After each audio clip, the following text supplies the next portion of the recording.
Two வீலரில் போகும்போது helmet மாட்டணும்னு சொல்லிட்டு நம்ம நிறையா வீடியோ போட்டிருக்கோம். இருந்தாலும் நேற்று வந்து அம்பாசமுத்திரம் பிகேபுரம் டு அம்பாசமுத்திரம் வந்து போயிட்டுருக்கும்போது பார்த்திங்கன்னா ஒரு நண்பர் பைக்கில் போகிறாரு. பெரிய வண்டிலாம் போனார்.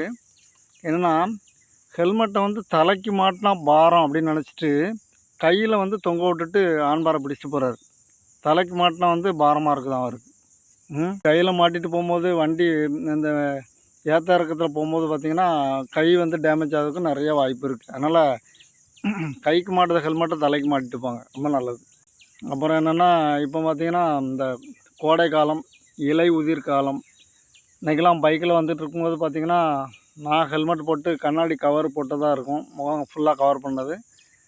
ஃபஸ்ட்டு முகத்தில் கவர் பண்ணாமல் போனேன். ஒரு பஸ்ஸு முன்னாடி போய்ட்டு இருந்துச்சு.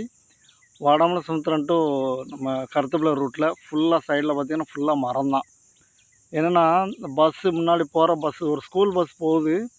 அந்த பஸ்ஸு வந்து அந்த மேலே போகிற கொலையெல்லாம் அப்படி தட்டிட்டு காஞ்ச கொலை ஃபுல்லாக மூஞ்சிக்கு நேரம் வந்து விழுது. நிறைய பேர் அதுக்கு பின்னாடி போனவங்க ஃபுல்லாக அப்படியே பேக் அடித்து நிற்க ஆரம்பிச்சிட்டாங்க. நம்ம ஹெல்மெட்டில் உள்ள இந்த கண்ணாடி கவரை இறக்கிட்டு நான் பாட்டில் போய்ட்டுருந்தேன். ஃபுல்லாக பார்த்திங்கன்னா அந்த சின்ன சின்ன பிசுறு கம்பு, அப்புறம் பார்த்திங்கன்னா அந்த இலை, காஞ்ச இலை இதெல்லாம் வந்து ஃபுல்லாகவே வந்து வேக வேகமாக வந்து விழுது. அதனால் வந்து கண்ணாடி க்ளவுஸ் உள்ளது வந்து நம்ம அந்த ஹெல்மெட்டை மாட்டும்போது பிரச்சனை இல்லாமல் அழகாக நம்ம வந்து பைக்கில் போகிறதுக்கு எந்த பிரச்சனையும் இல்லாமல் அழகாக சேஃபாக போகலாங்கிறது வந்து என்னோடய கருத்து.